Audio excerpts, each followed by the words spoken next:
Hello, welcome to session 4 of the 6-part Synodality in Perspective series. I am Il Kim, interim president of the American Kazan Society, co-organizing the series with Nova Forum and the Lumen Christi Institute, two of its co-sponsors. The remaining co-sponsors are Commonweal, America Media, the St. Anselm Institute for Catholic Thought, and the Collegium Institute. I encourage you to go to each of our websites to learn more about our programs and activities. Each session comprises 2 speakers hosted by a moderator. This evening's moderator is Dr. Aristotle Papanikolaou. Dr. Papanikolaou is professor of theology, the Archbishop Demetrios Chair of Orthodox Theology and Culture, and the co-director of the Orthodox Christian Studies Center at Fordham University. He is also senior fellow at Emory University's Center for the Study of Law and Religion. In 2012, he received the Award for Excellence in Undergraduate Teaching in the Humanities. Among his numerous publications, he is the author of Being with God, Trinity, Apophaticism, and Divine Human Communion, 2006, and The Mystical as Political, Democracy and Non-Radical Orthodoxy, 2012. He is also co-editor of Political Theologies in Orthodox Christianity, 2017, Fundamentalism or Tradition, Christianity After Secularism, 2019, Christianity, Democracy, and Shadow of Constantine, 2016, and this is the winner of 2017 Alpha Sigma Nu Award in Theology. Next is Orthodox Constructions of the West, 2013, Orthodox Readings of Augustine, 2008, and Thinking Through Faith, New Perspectives from Orthodox Christian Scholars, 2008. Dr. Papanikolaou enjoys Russian literature, Byzantine and Greek music, and food. Telly, please start. Thank you very much. My gratitude to the co-sponsors for having me here as a moderator. And we're here to discuss in the series itself, I have to put my glasses now, the question of what can Latin Rite Roman Catholics learn from Orthodox and Eastern Catholic traditions? It's a question I'm kind of curious about as well. And I'm actually very honored and privileged to be introducing, I think, 2 people who can really, who can really answer it better than anybody. And so we're looking forward to a very good and lively discussion. So I'll begin. I will introduce our speakers, and I will then we will kind of turn to the Q&A. And we look forward to hopefully being able to somehow answer this question today. So I will begin by introducing both speakers, and then we'll begin with Dr. Jaisy Joseph, who received her PhD in systematic theology from Boston College, and is currently an assistant professor of ecclesiology and theology of ministry at Villanova University. With interest primarily in ecclesiology and theological anthropology, her main areas of research involve understandings of unity and difference in the Catholic Church, how these definitions have shifted over the centuries, and how erroneous expressions have wounded the bonds of communion between different peoples. These differences are not only intercultural and ecumenical, but also involve almost invisible ancient Eastern Catholic churches that have been present since the first centuries in North Africa, the Middle East, South Asia, and Eastern Europe. She's also committed to understanding how globalization and migration have brought all of these differences to the United States in the past 50 years, and how these diasporas influence understandings of Catholicity for the Church of the 3rd millennium. Aside from the academy, she is very involved in the lay ministry of the Cyril Malabar Catholic Diocese of Chicago, which spans across the United States to unite nearly 40 parishes and 40 missions. Chicago is my hometown. Her primary concern is to work with the emerging second generation of this immigrant community, particularly regarding issues of identity, domestic violence, and intergenerational healing.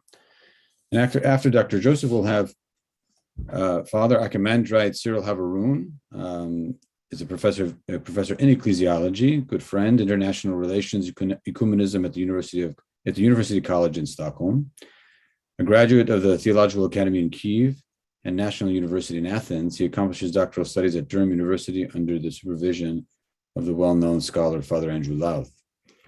He was a chairman of the Department of External Church Relations of the Ukrainian Orthodox Church, first deputy chairman of the Educational Committee of the Russian Orthodox Church, and later research fellow at Yale, Columbia, visiting professor at the University of Münster in Germany, director of the Huffington Ecumenical Institute at Loyola Marymount University in LA, and assistant professor at the same university.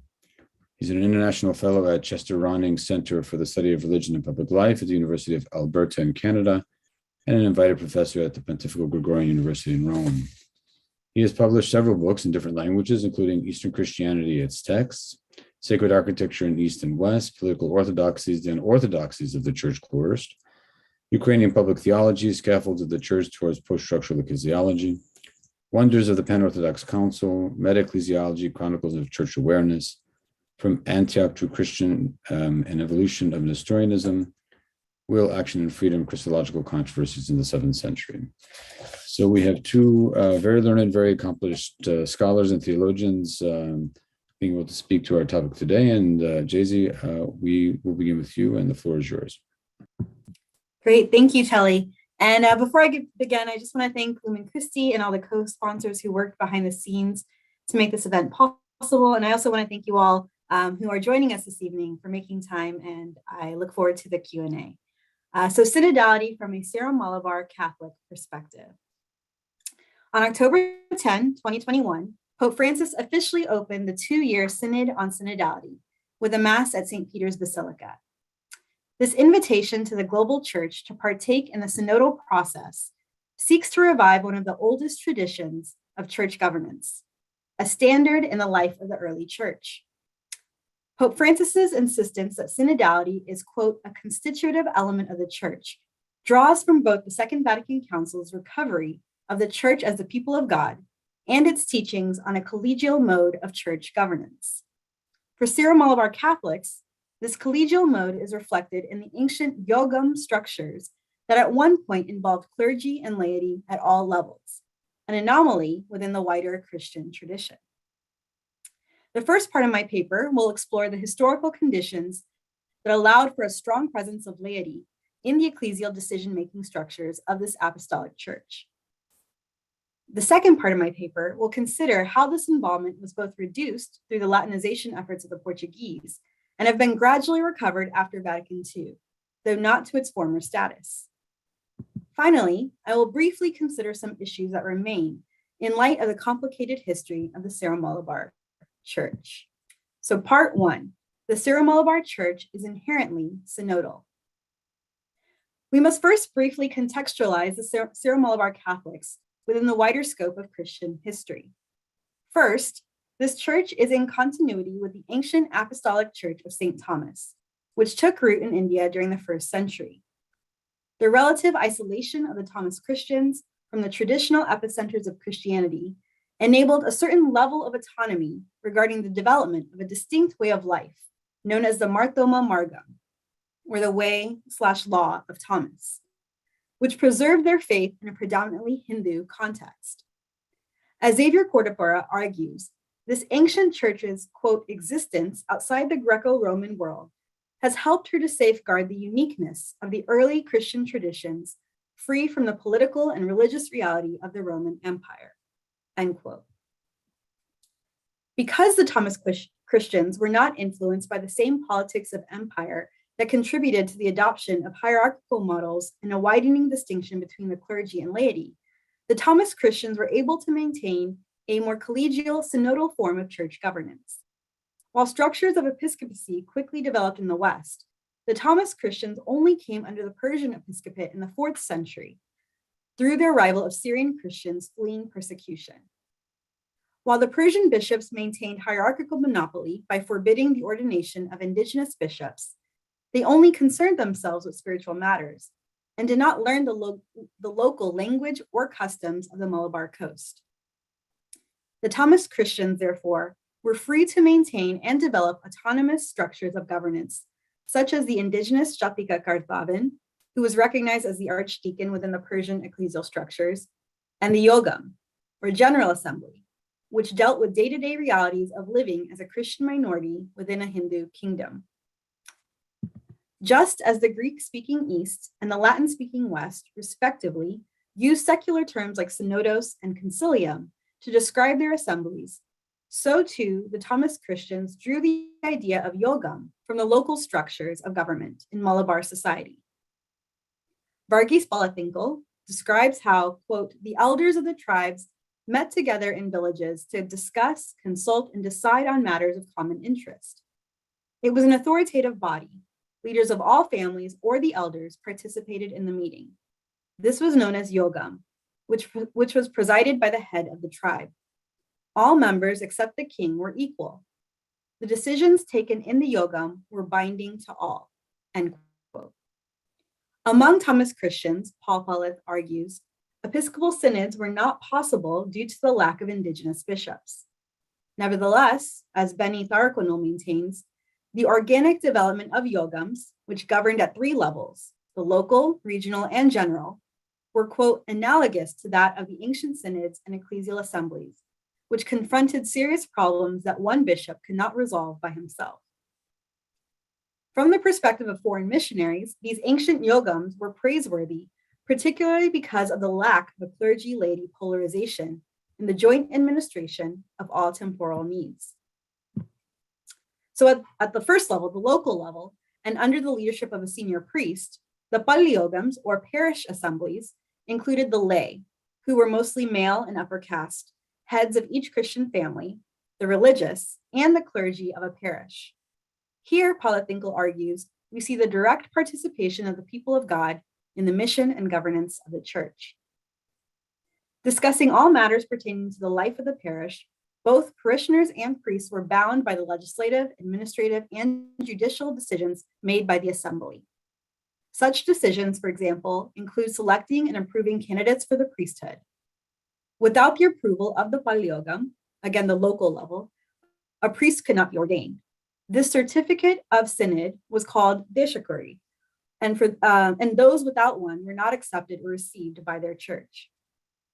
Other responsibilities included financial administration, the punishment and excommunication of public sinners, and the issuing of penance.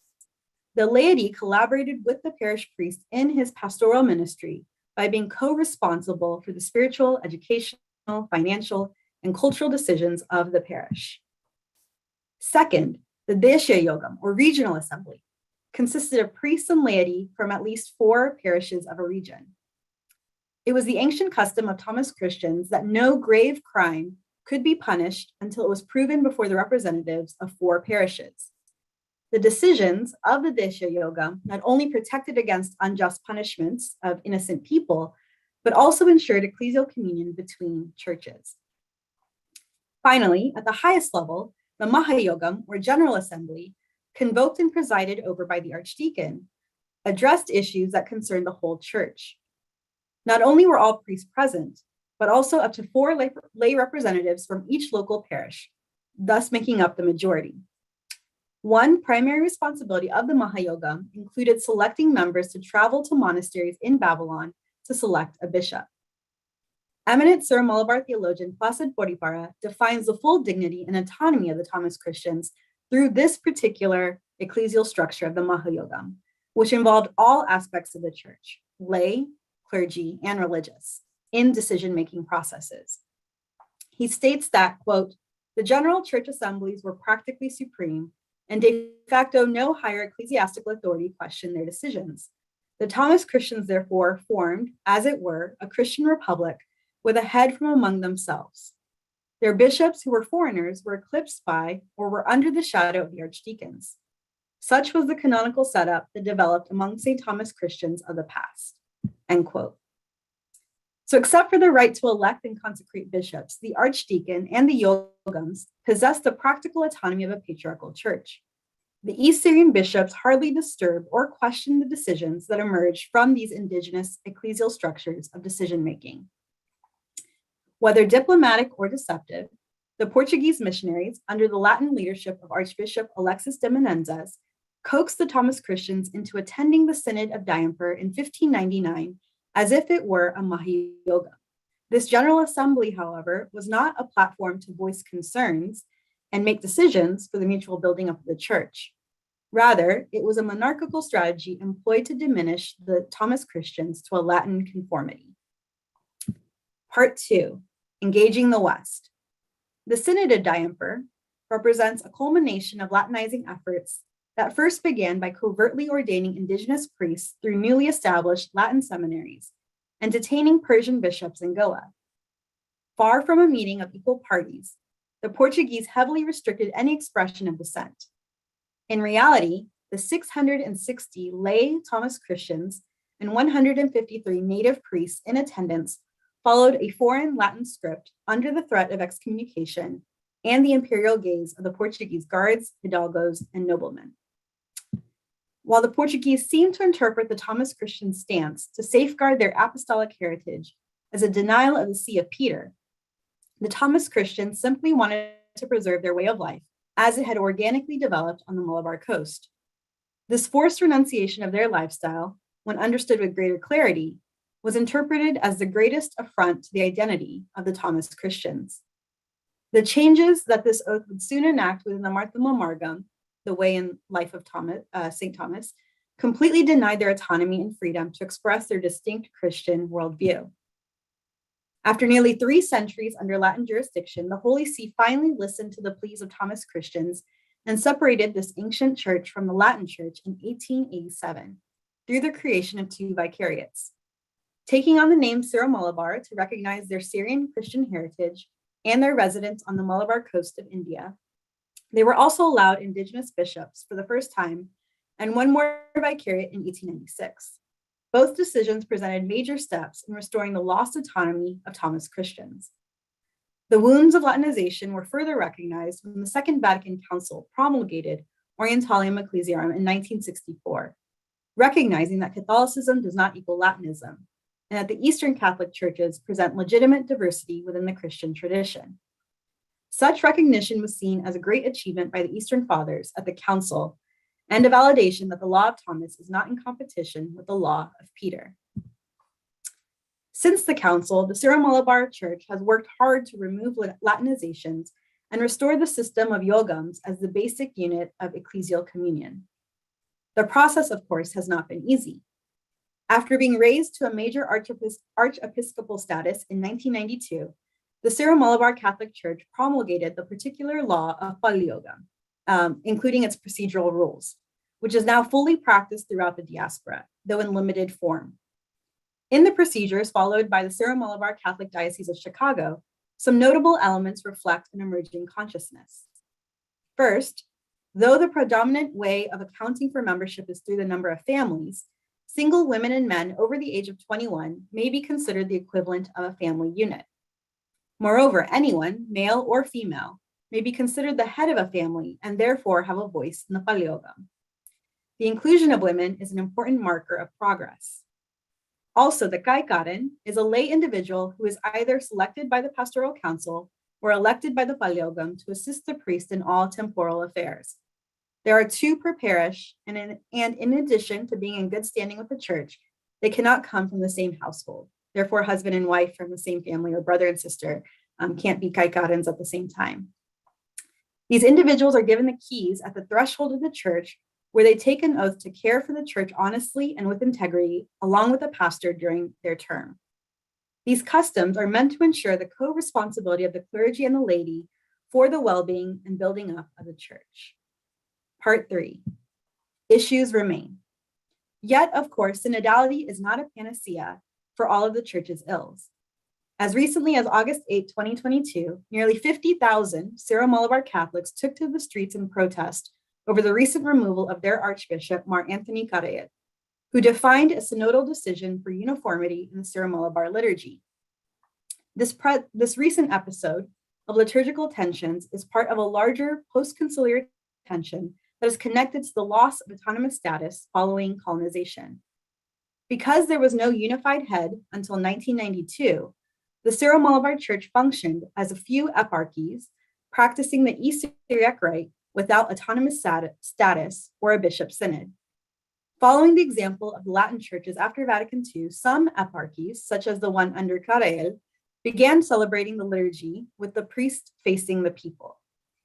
This change occurred without any deliberation with other eparchies, which continue the practice of facing the altar. Despite repeated calls from Rome for a unified liturgy, the Kurbana, or the liturgy, continued to be practiced both ad popularum, facing the people, and ad orientem, facing the east or the altar. With the elevation of the Syro-Malabar Catholic Church to archiepiscopal status, again in 1992, the church was now officially self-governing with a major archbishop and a synod of bishops. Through the creation of a liturgical research center and serious study and deliberation of the matter, the Bishops' Synod in 1999 would decide on a compromise formula through which the priest faces the people during the liturgy of the word and faces the altar during the liturgy of the Eucharist. Nevertheless, no effort was made by certain eparchies to follow this rule. While these issues remain in Kerala, India, there's a large migrant population who has brought their different liturgical formations to the newly established Syro-Malabar eparchies in the US, UK, Canada, Australia, and New Zealand. With the dissimilarities now becoming a pastoral issue abroad, the bishops turned to Pope Francis, who intervened in July 2022, and who exhorted, quote, all the clergy, religious, and lay faithful to proceed to a prompt implementation of the uniform mode of celebrating the Holy Kurbana for the greater good and unity of your church, end quote. In August 2022, the Holy Synod of the Syro-Malabar Church approved the introduction of the uniform liturgy agreed upon in 1999 in all eparchies. It hoped to complete the transition by Easter Sunday 2022, but unfortunately, 3 eparchies have resisted and protests continue. So on the surface, this tension could be reduced to the direction the priest faces during the liturgy. At the heart of the conflict, however, is a struggle for identity, emerging from deep colonial wounds that disrupted an entire way of life in the Christian tradition. While the laity participate only in temporal matters in the yogam structure and not in the articulation of theology, liturgy, or spirituality, this specific case does raise interesting questions about what it means when the magisterium intervenes. What is the relationship between yogams and bishops? What is the proper formation of laity? And how does one discern the sensus fidei? Moreover, how does the Christian individual or community respond when a final synodal decision has been discerned that is the opposite of their wishes? In many ways, this case study reflects 2 theological knots that the International Theological Commission recognized at the end of their 2018 study of synodality. One, quote, there is the question concerning the relationship between the participation in synodal life by all the baptized, in whom the Spirit of Christ arouses and nourishes the sensus fidei, and the consequent competence and responsibility in the discernment of mission, and the authority proper to pastors, which derives from a specific charism that is conferred sacramentally. And 2, how much pertains to legitimate plurality of forms expressing faith in various cultures, and what belongs to its perennial identity and Catholic unity. Both questions suggest a deeper need for ecclesial conversion and the cultivation of ecclesial habits such as patience, communal discernment, and trust that we are ultimately led by the one who is the way. Thank you. Thank you very much, Jaisy. We'll have time to ask you some questions and to discuss further all that you've taught us, actually. So Father Cyril, it's now your turn, and we'll give you the screen, I guess. Right, thank you. Thank you, Jaisy, also for your presentation. I'd like to take from it an insight that regardless whether an Eastern Church is with unity in Rome or not in unity with Rome, it has a strong feeling of synodality, synodality as identity. And I'd like to start my presentation with this point, that synodality or conciliarity has become and is perceived within the Eastern Christianity and outside Eastern Christianity as a distinct identity of Eastern Christianity. Sometimes within Eastern Christianity, synodality or conciliarity is perceived as a feature which differentiates Eastern Christianity from the Western Christianity. In a sense, it has become like a point that the Eastern Christians use in order to demonstrate why they are different, why they are not like, you know, the Western Christians, like the Catholics, as they say.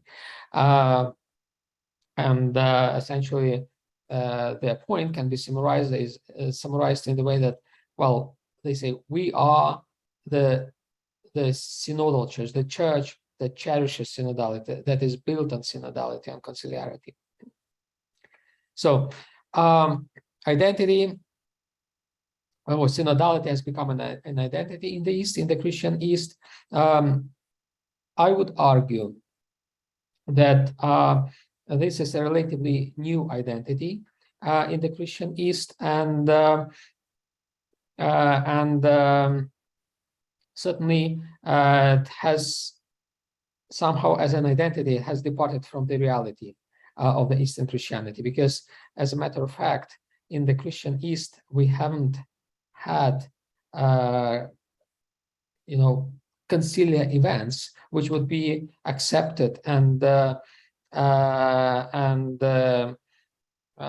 covering the entire Eastern Christianity, like the entire Orthodoxy. There was a struggle for several decades to have a pan-Orthodox council.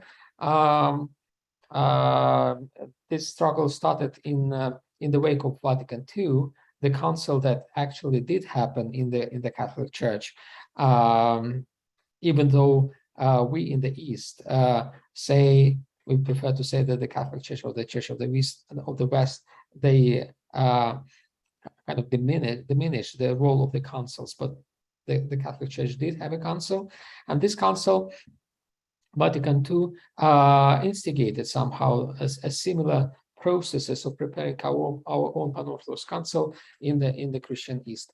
So we tried to prepare this council for several decades. The process started in 1961 with the first pan-Orthodox consultation on the Greek island of Rhodes, and this process, it had its ups and downs, and there were periods when the process was almost frozen, then it was resumed again, and eventually concluded with the Pan-Orthodox Council in June 2016 on the Greek island of Crete. This council, however, did not happen in the way as it had been envisaged during this process of preparing for this council. Several churches, including the Russian Church, the largest in numbers, did not attend the council, and even doubted that was a legitimate council.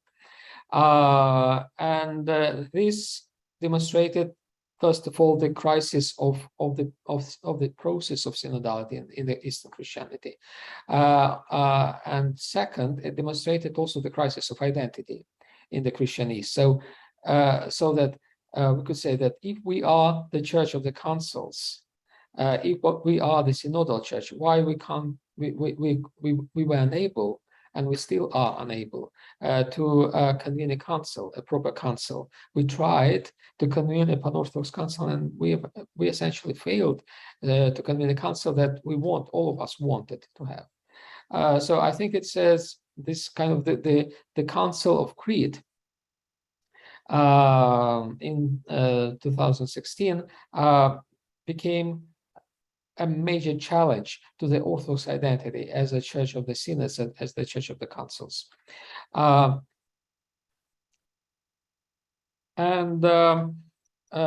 This is kind of one point that I wanted to raise: the crisis of synodality as an identity, as it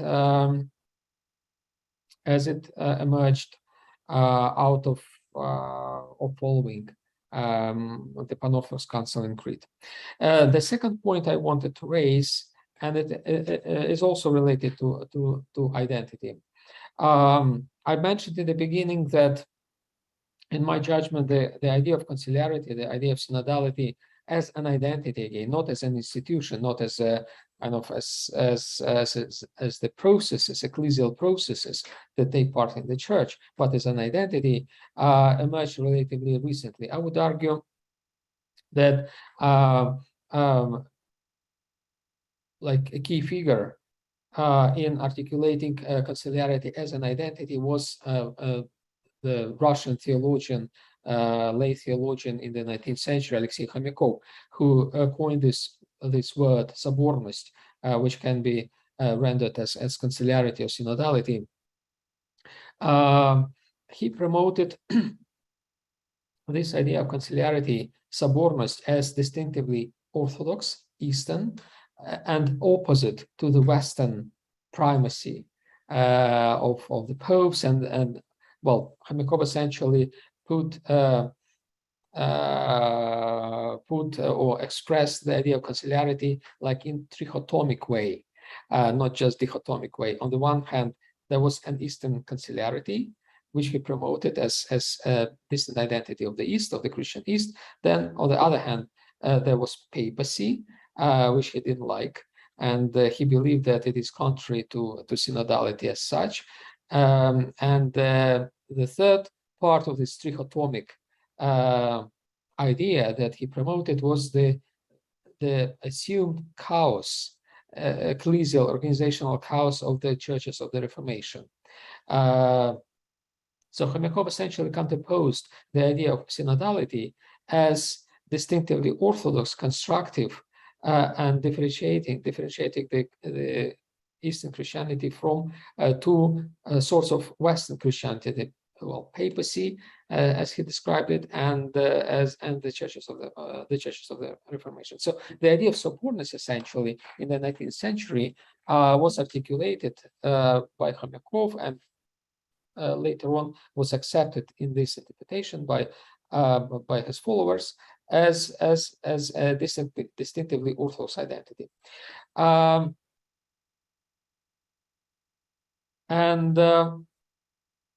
In Khomyakov's interpretation, it should be mentioned that this idea also was called to stress the special role that the Russian society and the Russian church played in the global Christianity. Khomyakov was a kind of a romantic thinker who believed that the almost an ideal incarnation of this idea of synodality was a community of peasants, of Russian peasants. And essentially he saw the incarnation of the idea of synodality in the contemporary Russian society, which he counterposed to the Western societies as decaying, as heretical, as essentially apostatic in his own kind of vision. With the birth of the birth of the idea of synodality concurred chronologically with the enhancement of the idea of the Russian exceptionalism, which we now call the Russian civilization exceptionalism. Therefore, I would argue, and this is kind of my personal argument, is that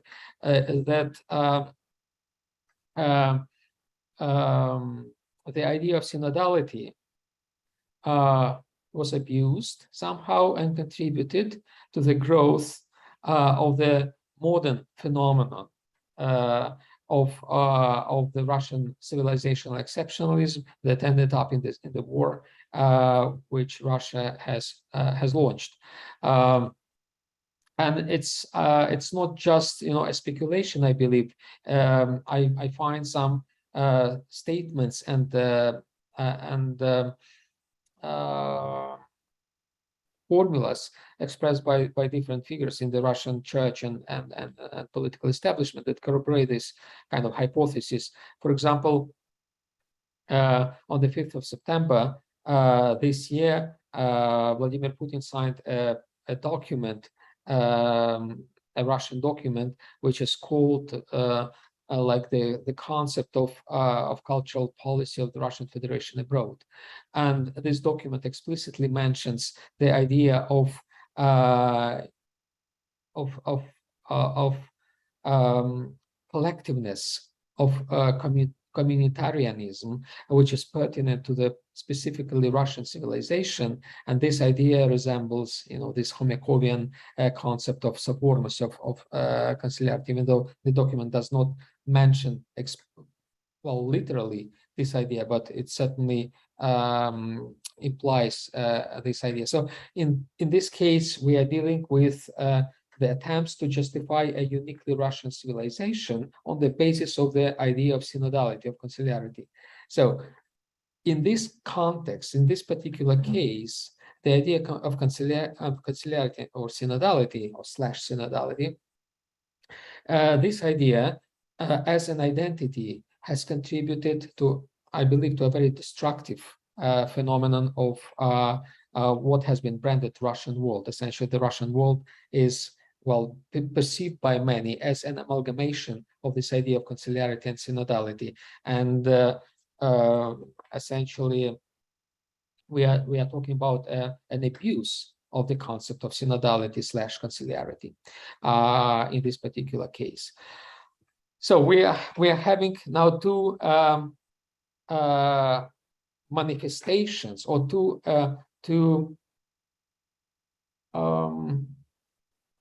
cases of conciliarity, synodality not working well in the Eastern Christian context. One is the case of the Pan-Orthodox Council, which did not work as people wanted it to work, and thus demonstrated that synodality is merely an identity, not really a reality of our church life, unfortunately, in the Christian East.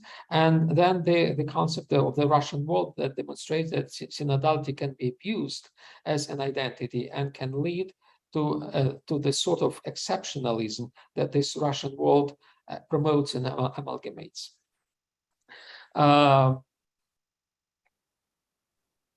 And I believe we are dealing with these abuses of synodality because this idea of synodality is perceived as an identity, not a reality which is to be implemented. We perceive in the Christian East, unfortunately, synodality is something which is given, which is not something that needs to be achieved, needs to be struggled for. It's not that we need really to work hard to achieve on the everyday basis, but it's something which we have received from God, as a gift, and we don't have to do anything in order to implement it in our lives, in the life of our churches.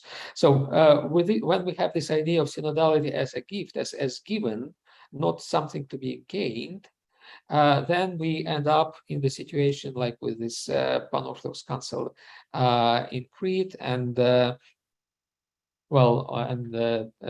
a really tragic case of the Russian world ideology.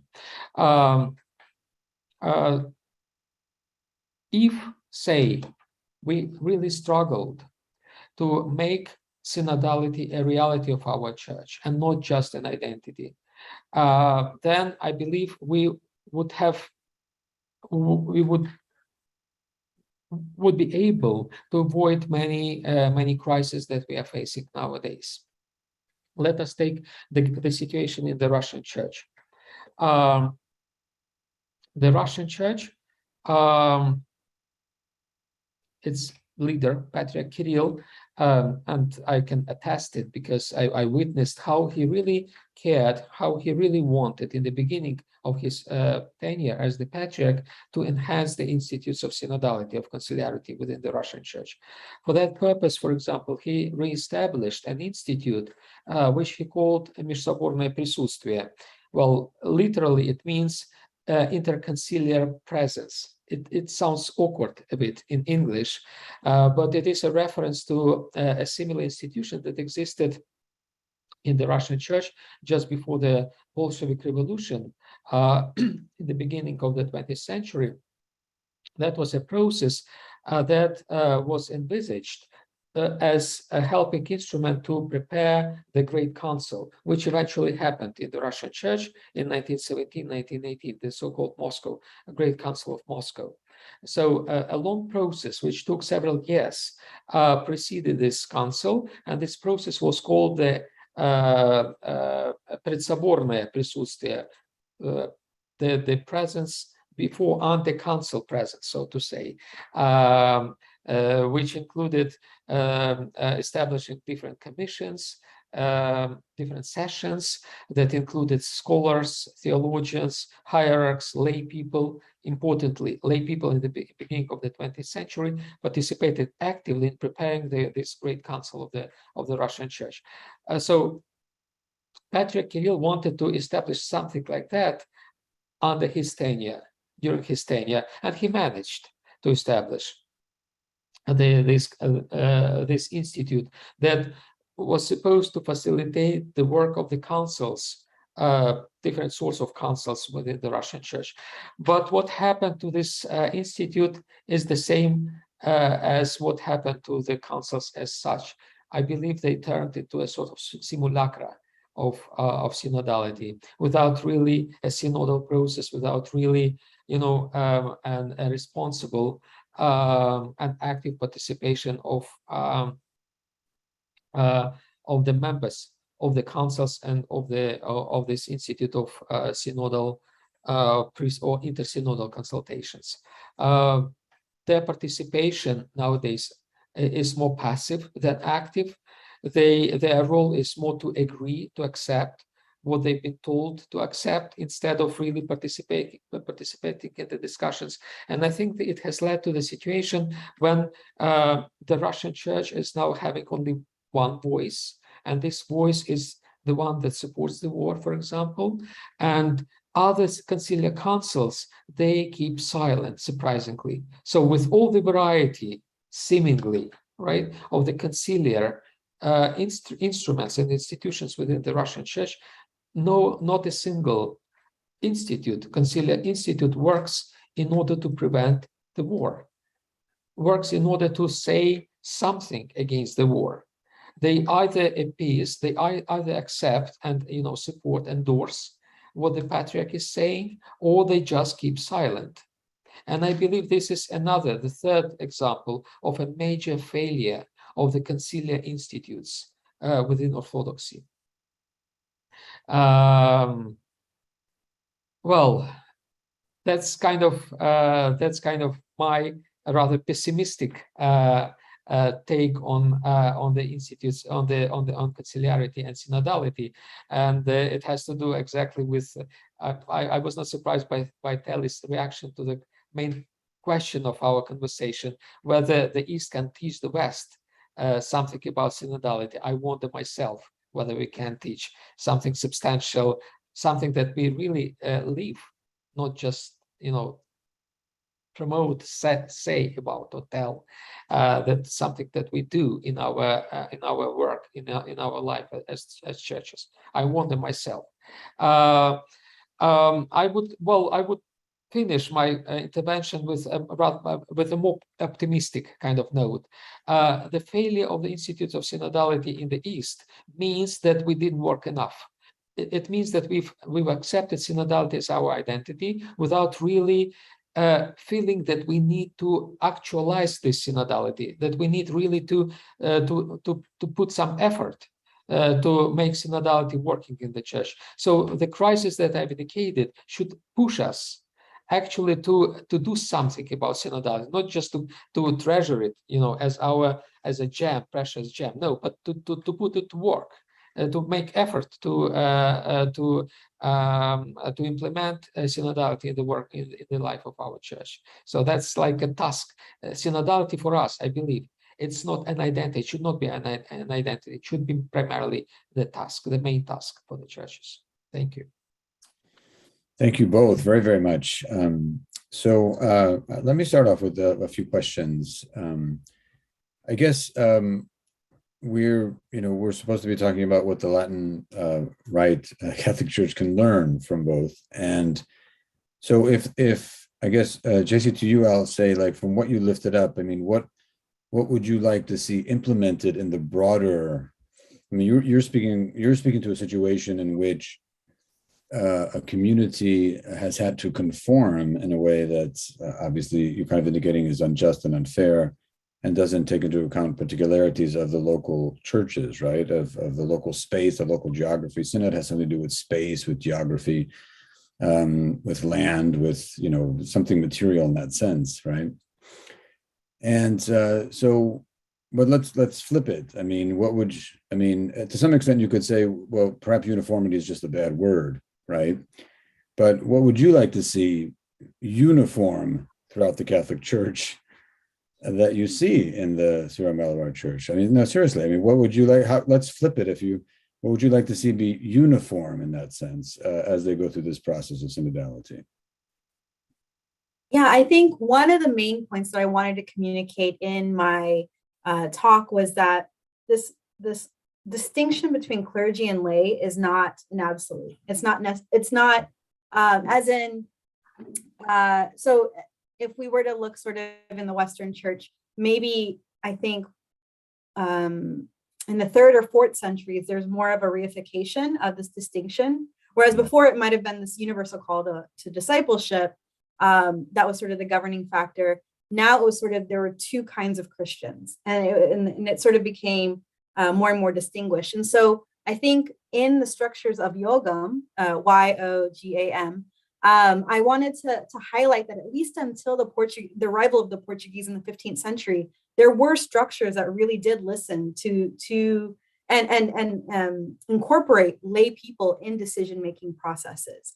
That's not sort of brand new. And so in a sense, when we are when Catholics are responding to Pope Francis's invitation to be a more synodal church, I think after the Second Vatican Council, you see sort of this expansion of the primacy, not of the Pope not being alone, but there's a synod of bishops, the collegiality aspect taken from the East, and now sort of synodality incorporating all of the baptized. And so that's not brand new. It's always been part of the tradition. But is it? But I think it is brand new, because I think I've been thinking about, and Father Cyril, I have a follow-up for you as well. But I was just continuing at this point. I think conciliarity, primacy, which I want to get to in a few minutes, is not brand new, right? We know that those debates occurred in the 15th and the 16th centuries, and the Pope won out, I guess.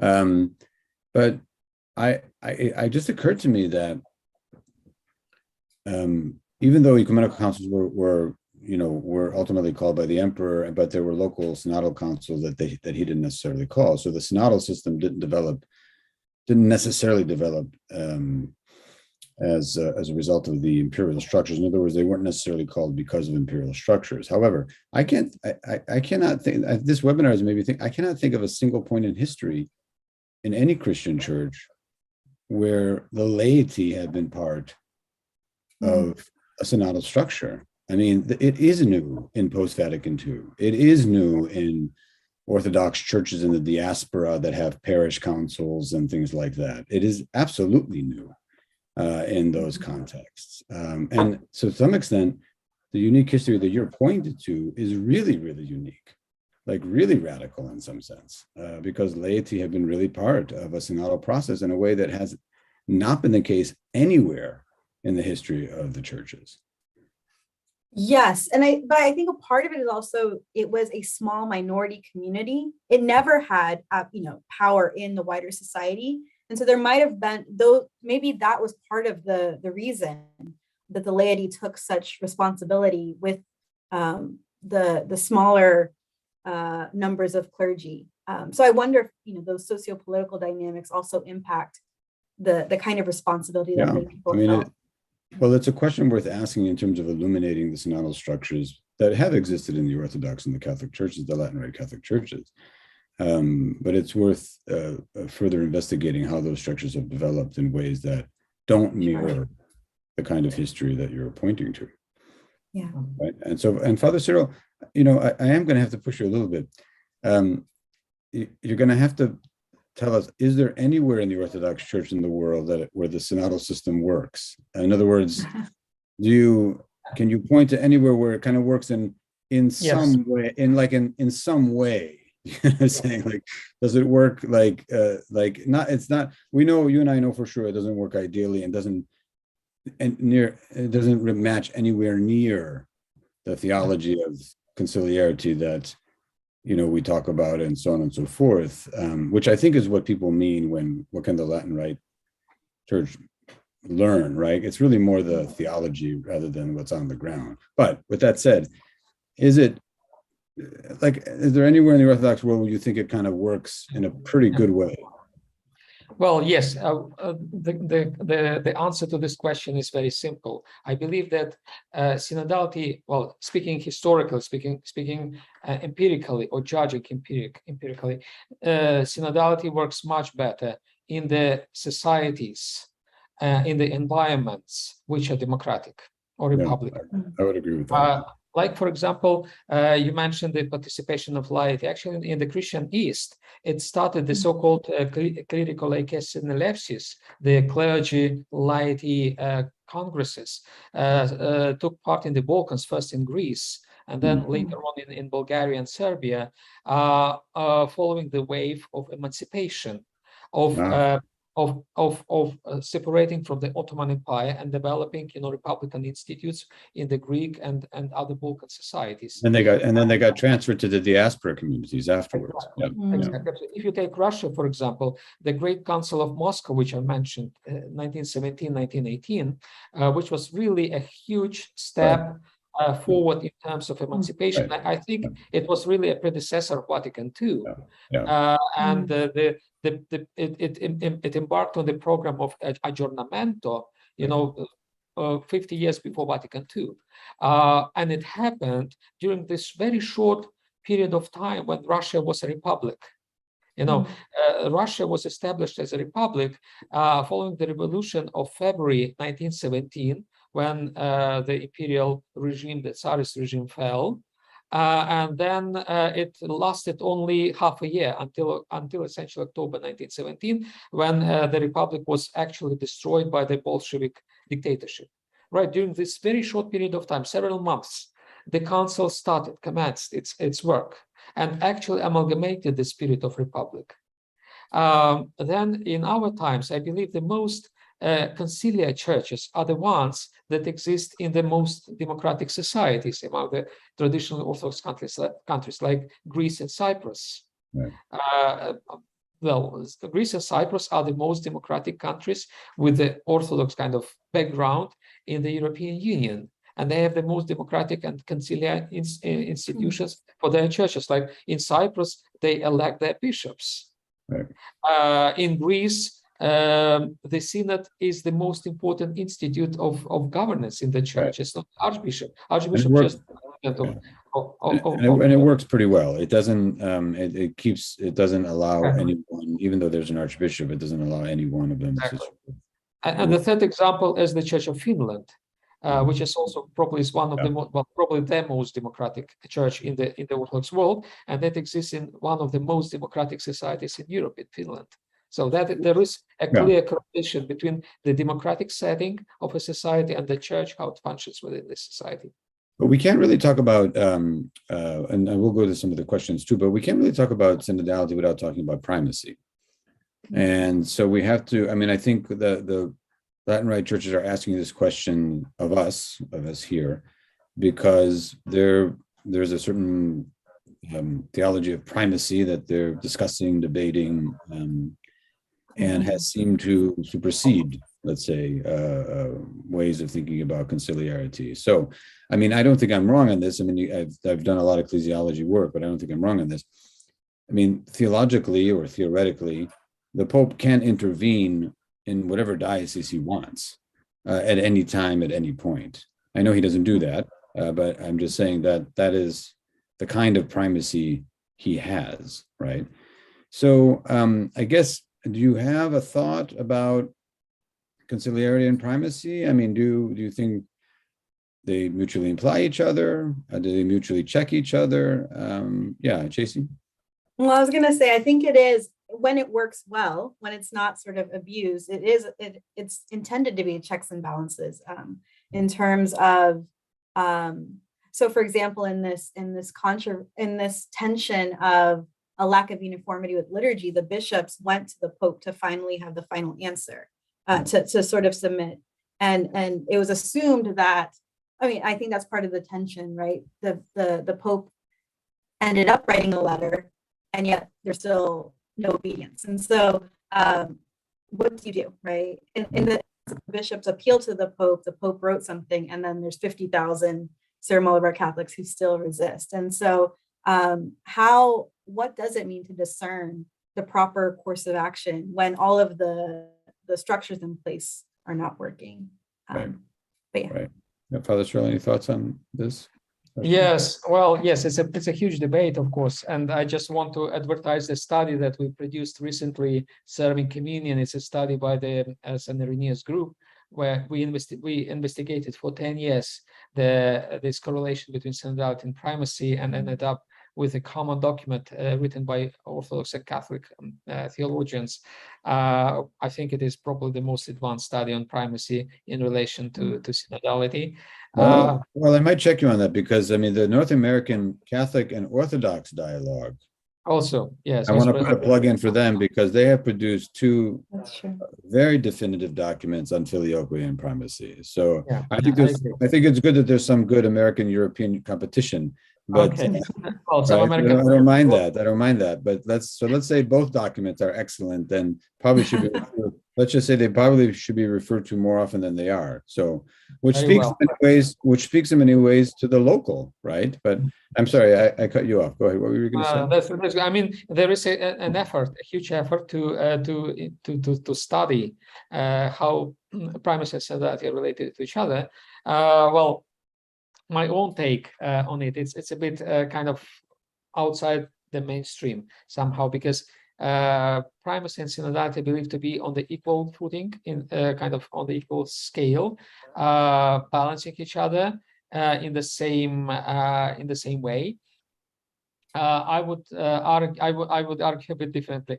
I would suggest to consider primacy and synodality from the perspective, actually, of how I see my own ecclesiological project, so to say, is the one that differentiates between the nature and the structures of the church. Essentially, I argue that there is like the unchangeable, infallible part of the church, which is its nature, and then there are different structures of the church that kind of maintain this edifice of the church, the nature of the church, and help it to develop. So I would argue, and I know it's against the mainstream, that synodality belongs to the nature of the church. It's pertinent to the better nature of the church, while I would say primacy is not. I mean, we can agree to disagree, because I think in many ways I would say there's a case could be made that the war, right, indicates the need for primacy in relationship to synodality. So in other words, what I mean to say by that is, you're indicating that in Russia you have primacy with no real synodality. I mean, that's the way Cyril has set it up. I mean, he's basically set it up where he is the ruler and everybody else. That's not the way it is in Greece. But at the global scale in Orthodoxy, what's lacking, and the war kind of, not simply the Council of 2016, but what the war brings out is the failure of the Orthodox churches to respond very strongly against Cyril's rhetoric, right? But that also indicates where primacy, a real primacy, could come in and coordinate the global churches in such a way that they could more effectively respond. Yeah, well, and I think because of their local synods, and they all kind of do what they want. Because one question here is, and this can dovetail into one of the questions now, because I could talk with you guys all night over a few beers, but we have to go to questions too.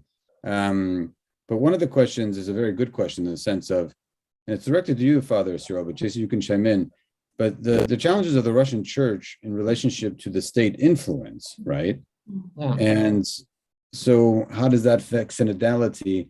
Now, just to complete my thought on the war, I think a lot of the local Orthodox churches, even though they have their own synodal structures, they have their own state interests in mind. And the state influence in that sense, which is keeping them from perhaps even reacting in the way that they might want to. Which indicates perhaps a more transnational need, a need for more transnational primacy, and so on and so forth. But getting to the general question, synodality in the state, let's say, I think, which is a real issue. So, Father Cyril, why don't you go first, and Jaisy, if you have some thoughts on that. Yeah. Well, we've mentioned the cases of Greece, Cyprus, Finland, where synodality really works, and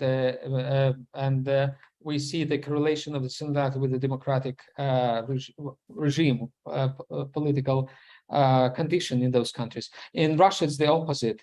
Well, when Russia, after the collapse of the Soviet Union, Russia lived again through another very short period of time of republicanism under Yeltsin, when it tried to be really democratic, and this became reflected also in the self-understanding of the church and the documents that the Russian church at the time adopted. In particular, I'd like to mention the social doctrine of the Russian church adopted in 2000. It was the year when Putin became the president, succeeded Yeltsin. So this document, this Russian document, reflects this leaning towards democratization of the Russian society. That's why it contains some very good statements about the necessity of synodality and some concrete proposals for implementation of synodality. Later on, when Putin came to power, and especially during his third and fourth terms after 2008, after 2012 actually, when he kind of resumed power, we observe an increase of concentration of power in his hands.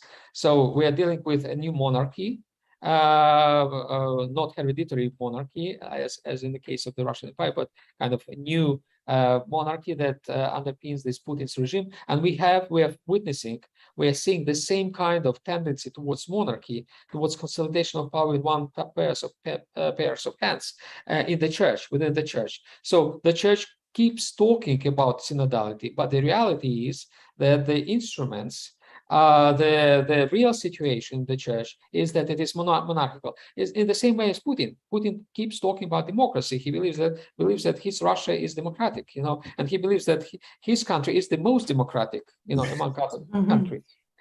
So the Russian church may believe that it is the most conciliar and synodal church among other churches, but in fact, it is probably one of the most monarchical churches in the Orthodox world. The same tendency we can observe in other churches that find themselves in the rather autocratic setting, like take the Middle East, the regimes there, how they affect the church and how the churches restructure themselves according to the political mainstream of their country. They grow increasingly monarchical and less synodal. And also, this obviously the state. I mean, it's in the case of Syria. I mean, it really influences how. Exactly. I didn't want to name the church, but I mean, it's But Jaisy, did you have a thought on this?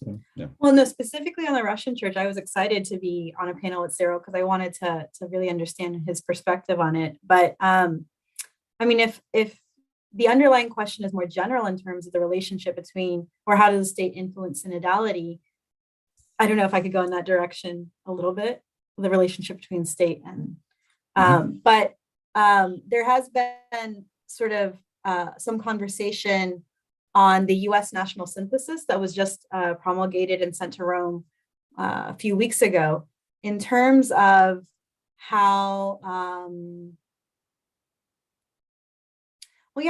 just how to be synodal amidst the political polarization that is affecting the US. And so what does it mean to really truly be leaven in society, where the polarization, so to be leaven, instead of having society become leaven in the church, and these polarizations impact how we relate to one another or can't talk to one another despite sharing the same Eucharist. And so I think in that sense, what I'm hearing from Cyril's comments and from sort of this reflection on the US synthesis, there is a constant porosity between the state, what's going on in society, and the conversations of being in communion with one another here in within the church. And so I think that's just all I wanted to think through. So we have a question here from Carrie Frederick Frost, who writes, I see the triumphalist concept of synodality as identity all over the Eastern Orthodox world, by no means limited to the Russian context.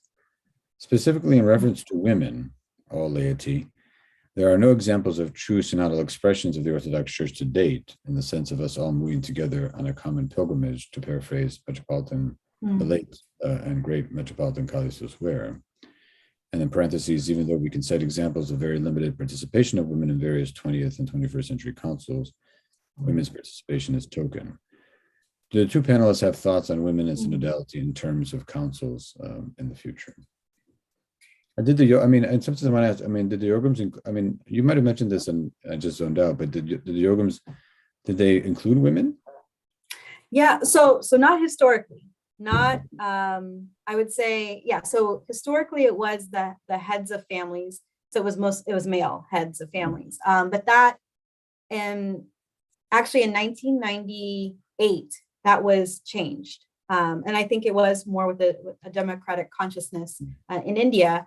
And so now I think the rule is that the Yogam, which must represent a third of the total membership of any parish, cannot have less than 10% female representation, and should strive for 30%, which still, it's nice that that's in the rules, but why not 50-50? Right. Just, so I think that there's a lot of work to be done, but at least in terms of the official procedures, there's some recognition of the necessity for women to be active.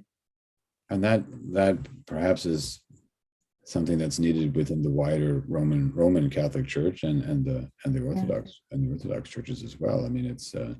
I always compare the synods like the House of Lords without the House of Commons in the Orthodox Church, whether in fact they really need to expand. Anyway, but Father Cyril, any thoughts on? Well, I should say that Yeah. quite interestingly, I think the only case when women can legitimately participate in the councils, well, in the Russian Church, they have again two chambers, like the Lords and the Commons, the Bishops' Council, the Council of Bishops, and the so-called local council, where the representatives of the dioceses, like priests and lay people, participate. And the only legitimate way for women to participate in these local councils is to be nuns.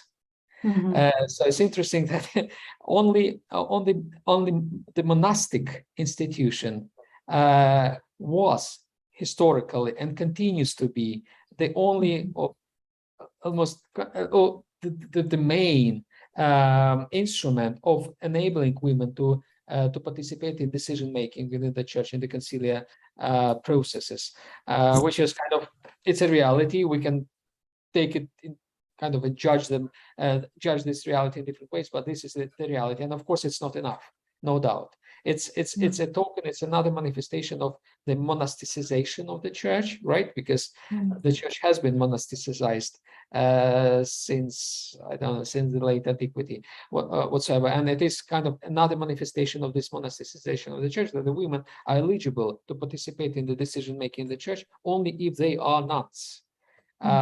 Well, it has to be changed, of course. Yeah. So the question we had to discuss was, what can the Latin Rite Church learn from, the Orthodox and the Eastern Catholic churches? Why don't we just ask the question? What kind of synodal structures really would we like to see, just simply throughout the, Eastern Catholic, Greek Catholic, Orthodox, and Catholic churches? They share so much in common. They share this idea, this concept of synodality. What would we ideally like to see at the global, transnational, and even at the local levels? Jaisy, do you want to go? Yeah, I think specifically to the Syro-Malabar Catholic context, I would envision, if it was truly, taking up Pope Francis's challenge to listen to everyone, there being a wider receptivity to the experiences of Dalit Catholics, or a wider caste consciousness, and that would translate, in other contexts, wherever there is sort of the racial or caste or colonial dynamics that are still at play in the church, and how sort of, if we don't address it and seek healing within the church, there's no way that the church can fully be a sign and symbol of unity, or the reign of God, right? So to really, at least in the Cyril Malabar Church in particular, the sort of casteism that's still present in covert ways, to really listen and be attentive to that, I think would be great. Yeah, Father Cyril, what would you? Well, I would suggest that we, the Orthodox, probably need to adjust our practice of synodality to our theology of synodality. Mm-hmm. And I think the Catholic Church would be good to adjust its theology of synodality to its practice of synodality. Mm-hmm. And that would be helpful for us and for our rapprochement. Mm-hmm. So we just have a couple of minutes left. I mean, any final comments, thoughts, any sort of? No. Okay.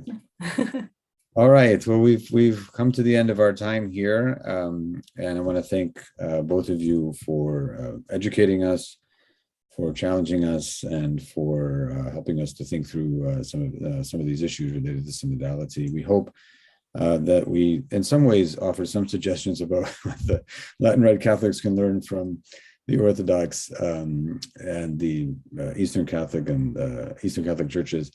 But I think it's a broader Christian discussion, right? I mean, I just really think that synodality is part of the Christian language, and I think we all have something to learn from each other. So I think I'm being prompted here to say something. So I feel like I'm a TV news anchorman, and someone's prompting me to say something here. Please join us. Here we go.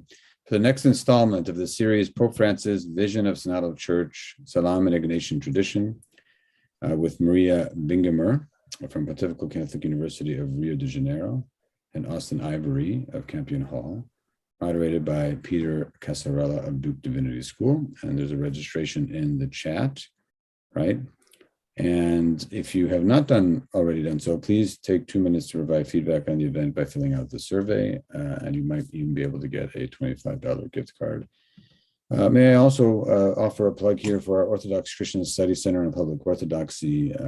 So I invite you, especially if you want to engage some of the issues surrounding synodality, but also obviously things happening in Ukraine and the Russian attack on Ukraine, and how that's also how the role of religion is involved in all those things. And we have quite a few excellent essays by Father Cyril himself. So again, thank you both very, very much, and we thank all of you for joining us, and we wish you all a good night.